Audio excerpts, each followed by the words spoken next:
Okay, so what I'm going to show you in InDesign is how to use baseline grids so you make sure that if columns of text are next to each other, that the text is aligned horizontally. And I'll quickly just show you how we can adjust that using baseline grid. So every one of us will construct a new document inside of InDesign. We're just going to say File, New, Document, and go with whatever settings is in here already. So I'm going to be happy with this. Actually, I'm just going to set it to portrait, but afterwards I'll click OK and drink my coffee. Okay, so suddenly I decide, damn, I do not want this to be portrait format. Instead, I want it to be landscape format. To change any of the dimensions or which direction the format is in, I can just go to File, Document, Setup. Okay, in here we can change the orientation. So I can just change it to being landscape, or I could change the dimensions in width and height. One thing we cannot change in document setup is the margins which we actually created when creating a new document. So that's why I wanted to show you that you could go into document setup, but you cannot change everything in here. So I'll click OK, then it will become landscape, and then afterwards I could go into layout, margins and columns to change how the margins look. The reason why you can actually change this separately, or why you only can change it separately, is because the margins and columns can be differently from each and every page, whereas the document setup is for every page inside of your document. Except that you can actually have different formats throughout your document, but it's not advised to have so in InDesign. We're not going to discuss that right now, but know that margins and columns is separated and inside of the menu called layout, because you can have different margin settings for each and every page inside of your document.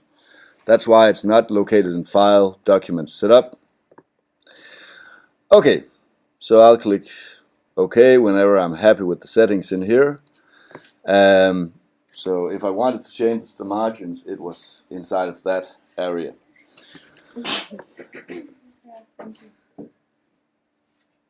Yes, I will not say anything on this video when it comes to commenting students, because then we'll just have a lot of stuff. Okay, right now I'm already doing it. So let's make a text box, and let's make a happy text box. So I'm going to take the type tool. I'm just going to click and drag from the upper left margin down to the bottom right margin and release. So I have a big text box. Inside of this I'm going to fill it out with text. I'm just going to right click inside of my text box and choose this one called Fill with Placeholder Text. Fill with Placeholder Text. And it's going to include Minion Pro, which is the standard font for InDesign unless you changed it. And if you don't know how to change it, that's alright. I'm not going to show you. At least not today. Okay, so I wanted this to be in columns as well. So this text, I'm going to change that to be in columns. In order to make your text be in columns, do not make 2 or 3 separate text boxes. Instead, just right click and choose Text Frame Options. Text Frame Options. Okay, so in here it will state the amount of columns you have already is the number 1. You can change that, and I'm going to change it to 3 columns. So we'll, with preview switched on, you can see that now we have 3 columns. The gutter width, which is the width between each column for the next, is set to a lousy 4.233, which is, let's see, so it's inch, which is, what is it? It's some part, compared to an inch, what is that of an inch? Is that a sixth of an inch?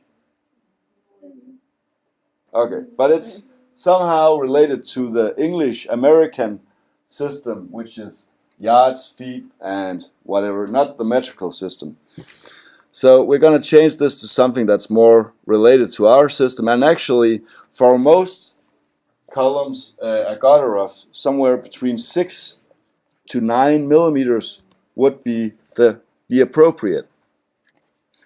So we need a bit more air between the columns. The preset of 4.233 is not looking good in general for columns, except if the text was very small. For example, a font size of, let's say, 9, perhaps then we could go all the way down to 4 millimeters. But in general, 6 to 9 millimeters is the proper. So the bigger the text size becomes, the higher the gutter value you choose. So if it's a big font, perhaps a big font size, perhaps choose a gutter of up to 9 millimeters. Of course, if it's a huge font, let's say it's 100 point size, then of course it will be bigger, even bigger than this gutter. But what's the chance that you'll be writing with point size 100 in columns? I think it's highly unlikely unless you're making a billboard, a huge poster for a wall. So in general, 6 to 9 millimeters, and we have a lot of other settings here, but we're not going to look into that. So let's just click OK, so we can get it over. In general, always when making columns, if you know that they're going to be right next to each other, do it like this. Go into text frame options and make the columns, instead of actually creating 3 separate text boxes. This is just one text box. And this you can also just select the entire text if you wanted to. And some of you will actually have a red plus sign down here at the bottom now. Some of you. Okay, let's just go inside of text frame options and I'll make sure everyone has it. So if you don't have it already, just go into text frame options again, right click, choose text frame options, and let's just set the gutter higher. And you'll notice that suddenly, okay, now I exaggerated it totally. Then now we have the red plus down here. Another way of getting the red plus, I'm just going to click cancel, would actually be just to right click again and choose fill with placeholder text, and just then perhaps copy some more text and fill it after the end. Because then we actually have text going outside of the text box, meaning there's not enough room for it. And in Word, what would happen in Word, Microsoft Word, is that it will just create a new page for that text. That doesn't happen in InDesign. Unless when you created the document, you had actually indicated that you wanted a primary text frame. Or unless you manually created a primary text frame on the master page, which is located in the Pages panel, the A master, for example. That's not anything I'm going to discuss either. So what happens if you have not created a primary text frame is that it will just say, I don't have room for this, so it's not going to be anywhere. That's annoying if it was part of your analysis for your synopsis. Whoops, the important part of the analysis, there wasn't enough room for it, and you printed it, you handed it in, and suddenly you realize after having handed it in, oh my God, part of the important parts of the analysis that I needed is not there anymore. It's located somewhere in the void. How can we actually see what's out here in the void? You can always go to Edit and then choose to see it in Story Editor. Edit in Story Editor. Edit in Story Editor.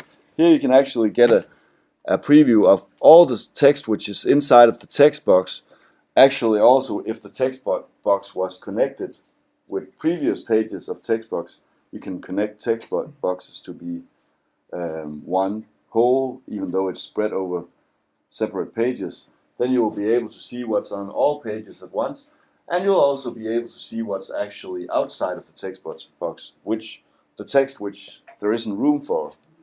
So then you can uncover, is this actually parts that are important for my analysis? No, it's not. It's actually only placeholder text.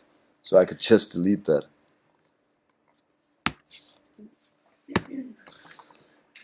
Naturally, if this was important text, then you would need to connect that text to the next page. And I'm not going to discuss that either, because it's not regular for me to be teaching you in InDesign when Regge is your InDesign teacher. I'm going to close this story editor down. Nothing happens when doing so. It's not like I'm doing anything bad towards the document. But you could actually be editing stuff inside of the text in the story editor, and it will update out here inside of the text box.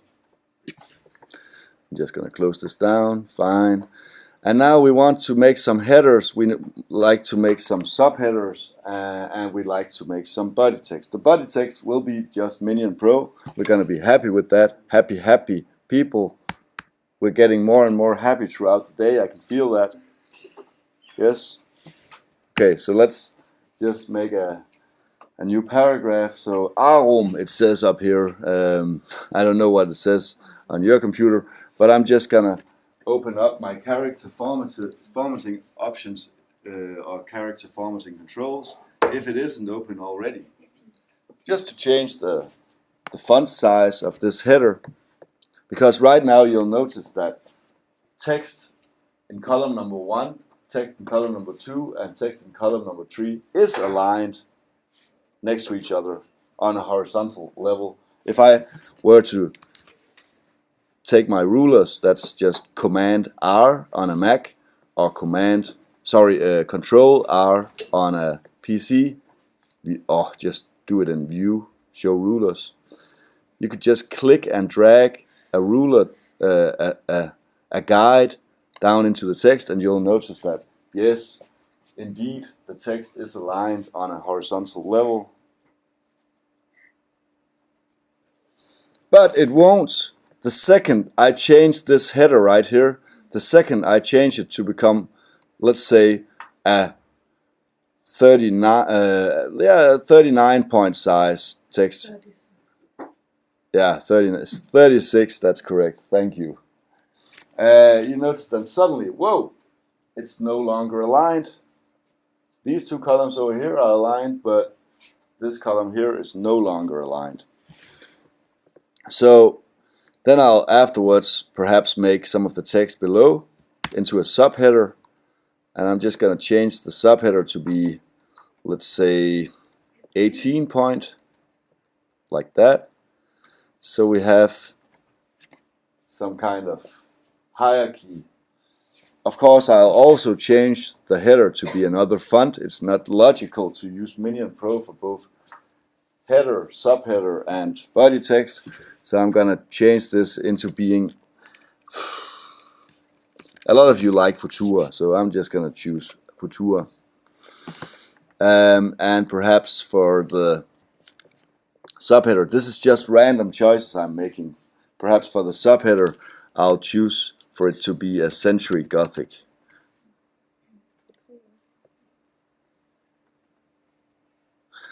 Actually, I'm more in the mood for Helvetica today. So, and I have a lot of Helvetica. I'm just gonna choose the medium. Okay.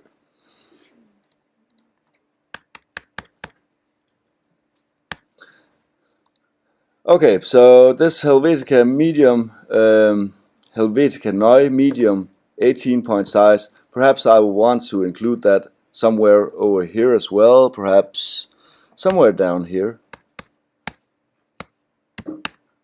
So you do that as well, just include it somewhere else. And there is actually an easy way of using the same font size and font characteristics, font family, and so on, again and again and again, and that's called paragraph styles. But I'm not gonna get into that as well. But you could actually save the rules for the subheader, how subheaders should look. You could save that inside of paragraph styles, and then it's just a matter of clicking once on the selected text, and it will get all the same rules for how it's supposed to look. That's called a style, including a style. But I have this in my head, Helvetica Neu, medium, and set to 18 points. And you see now it's even getting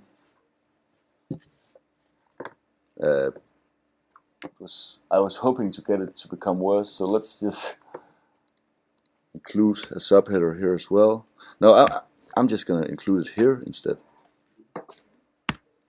making it look really disgusting. Helvetica Neu medium.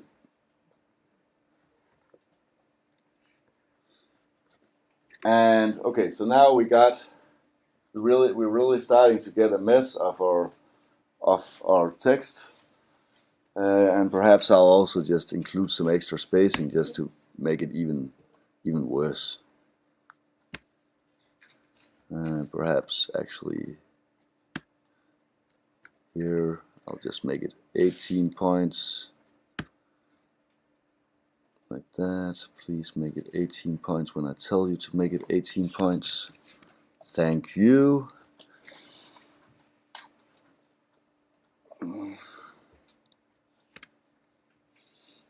That's better. Okay, so perhaps it's aligned still in 2 of the columns, but in the 3rd column it won't be aligned on the first one. So how do we make sure that everything is aligned when working in separate columns? Well, we use baseline grid, and to see the baseline grid, I'm just going to delete this guide right here.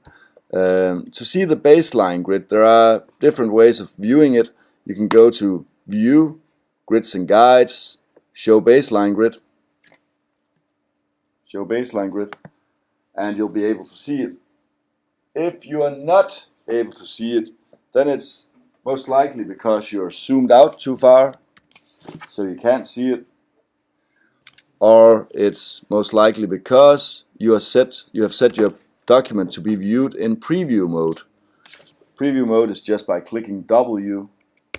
See, preview, non-preview, preview, not preview, or preview, standard mode, preview, standard mode. Okay, and in this standard view mode, you'll be able to see any technical information which is important to setting up your document. In preview mode, you'll just see what's going to be on print. Except for the bleed edge, which will also be removed, but you'll remove the bleed edge, whatever's on the bleed edge as well when you crop it with the cutting machine. So you are actually seeing what's going to be in the end after having cropped it in print. Okay, so let's just go out of preview mode and into the light. Okay, so this right now you see this net right here, this net that we're trying to put our text on is not working at all. None of the text is attached to it. So we need to tell our text that it needs to attach itself to this baseline grid. And how to do so? Well, you go into your type tool again,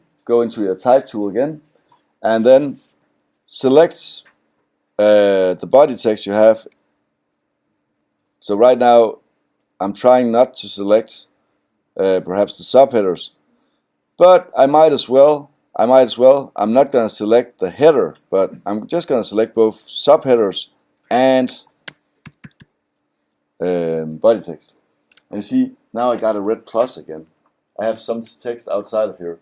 So what I actually do when selecting this text right here is I'm gonna stop perhaps almost towards the end of the text, and just to be sure that I select everything which is outside as well, I'm gonna hold down my shift key, and then I'm gonna click the down arrow, the down bracket on my keyboard. You see, when I click it once while holding down the shift key on your keyboard, you see it will select one more line of text. So if I click it once more, down, it will select one more line of text. So you notice if I just hold it down, it's going to select all the text outside of my text box. So I'm selecting text right now actually outside of my text box. Just to be certain about it, you could always go to Edit in Story Editor to see is everything selected. And yes, it is. This text I'm gonna need to put to follow the baseline grid. Baseline grid will be found inside the paragraph formatting controls. The P which is turned backwards. Oh, and the easier way actually of switching on baseline grid is if you can see this bar at the top. There's something called view options. Here you can also just switch on and off baseline grid. Okay, so when inside of this paragraph formatting controls, over on your right, it's not located exactly the same place on your screen because mine is set to a lower resolution, so it's easier to see on a projection on the board. So, but over here somewhere you'll be able to see an icon which shows asymmetrical baseline grid, asymmetrical columns, and the other one will show symmetrical columns, meaning that the text will align to the baseline grid. So if I click on this one, this icon, something terrible will happen to your text. Try clicking it and watch the horror. Boom. What the? So your baseline, okay, but at least now it's attached to the baseline grid. You see, the lines of text are attached to the baseline grid, and we're 100% sure over here that the text on column number 2 and 3 are aligned horizontally. But on the first column, there's some minor problem. It's zigzagging with column number 2. So how to fix this, and how in general just to not get kind of like a 2-line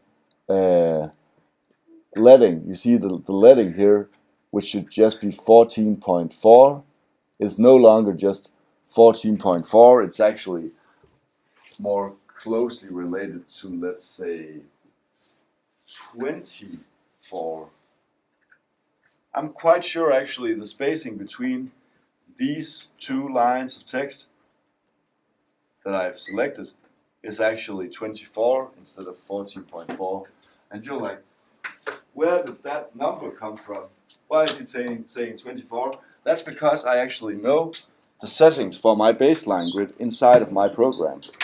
So to see the settings for your baseline grid and to change them, you'll have to go into, on a Mac, InDesign, Preferences, Grids. On a PC, it's located in Edit, Preferences, Grids. Boom. Dum, dum, dum, dum. Da, da, da. Okay, so I said 24. Can any of you see? I said the leading is probably 24 with these lines of text. Can anyone see a value in this menu which is somehow related to the number 24? You can answer even though we are recording. It will be nice to have your voice on the recording. Can you ask again? Can You're like, okay, he's recording, so we don't have to listen anyway. No, I just have to find the things because my thing Okay. is in German. I was saying I'm quite sure that these lines right here, lines of body text, actually have a leading of 24 points. That means there's 24 points between where this line starts till where the next one starts. And I'm saying inside of this baseline grid preferences, is there any value in here which could somehow relate to the value 24? 12. Yeah, exactly. 12 point. Okay, so it says increment area. That actually means shift the line every 12 point. So that means this baseline right here, the next baseline will be 12 points lower. The next baseline shift will be at 12 point lower on a vertical level. So there's 12 points between these. Yeah. Okay, so right now it actually says that that my text size is 12 point. If you look at the top of your screen, it will say Minion Pro 12 point. But it will also say the leading is supposed to be 14.4, but you're telling your baseline grid that it's supposed to be 12. So that's two values that are conflicting with each other. You need to tell your baseline grid that my increment area needs to be at least the same value as the current leading of my text size. So what I'm saying is you need to put this value to be the same as the leading of your body text. Andreas, in which size should I change this AA thing? Because in my InDesign it tells me that it's automatically. Yeah. Oh, okay, so it actually don't says, know. That's just because you have selected your headers as well. Sorry. Okay, so the reason why I'm seeing 14.4 up here and you're not is because I actually put my cursor inside of some of the body text, whereas some of you both have subheader text selected and body text selected. So that means it will say no value in text size and it will say automatic in leading. So if you just click cancel on this preferences box, if that's the case for you, if you click cancel like this, because you notice if I select more, it will just say nothing in text size and it will say auto in leading. So I need to just be inside of the body text or have some of the body text selected like that, and then it will say 12 point and 14.4 point. So, okay, inside of the grids again, we need to change this increment area to be at least the same as the body text leading. So that's going to be 14.4. By the way, the automatic value of the leading will always be 120% of the text size. So this is not just a random value, this 14.4. This 14.4 is 120% of the text size. So that will be the value. That can actually be changed inside of the formatting rules for the text, but we're not going to look into that. You could actually say your text automatic leading needs to be automatically needs to be 130% in the future. But let's just ignore that you actually have that option for now. Increment area 14.4, and if I click OK now, it's going to look sweet. So you have to put your baseline grid settings to be the same as your body text leading, or more. It's okay to set it to be more, because then you're just forcing the text to have some somewhat bigger distance between each other. So you could easily say InDesign preferences grids and say then instead of 14.4 I want 15. That's okay. Then it will just make the leading a bit bigger. And you'll not be using the automatic leading anymore. Instead you're using the baseline grids leading. So never lower than the leading value of the text. Always at least the same or higher. inside of the InDesign preferences grids, baseline grid settings. Increment area, that's important. You're gonna have a lot of baseline education in the future, because there is some other settings in here which is important, but this one is by far the most important to know how to work with, the increment area. When that's set, you shouldn't, if you know how to adjust the increment area compared to your leading, then you'll have quite a good hang of how to work with baseline grid. And you will know how to do so because I'm recording this, so you can always see the video. Because this is something people forget. They forget that what was it you had to do when setting the text to baseline grid? Well, now you have a video for it. Okay, so what's important to remember is inside of the paragraph formatting controls, you should remember with the text that needs to fetch to the baseline grid, you need to choose align to baseline grid. That's number one. So select the text you need to have align to baseline grid and click on the icon align to baseline grid. Okay, the next step was go into InDesign preferences and make sure that you have the right settings for your baseline grid. It's just two things that needs to be done, and it will make your columns correct. Of course, if you change the text size of the body text, so the automatic leading value changes as well, then you need to change your grid as well, the baseline grid settings as well. So, and it's not normal to use a text size of 12. 12 is actually quite big. That's normally for people who have a hard time reading. Perhaps their eyesight is failing. Normally for young people, you will be using a text size of 10 or 11. And it actually also depends on which kind of font you're using. Gill Sans is quite huge compared to other fonts. Baskerville is quite small compared to other fonts. So perhaps with a Baskerville, you'll automatically, instead of a 10, use an 11. But with a Gill Sans, you'll perhaps instead of an 11, always make sure never to use higher than 10 if it's just regular body text in an A4 document. So also, we talked about that in Typography Block 2, that different fonts are not always the same size, even though you choose point size 12, because some of them have a higher X value, X height, and others are just very thick in their appearance, so they take out more attention, even though they're only text size 10 than another text size 10. Okay, so you see this subheader right here looks nasty. That's the technical term for it. It's just floating right here, and what's happening? I need to put that back up, so perhaps I could start just making changes in my document.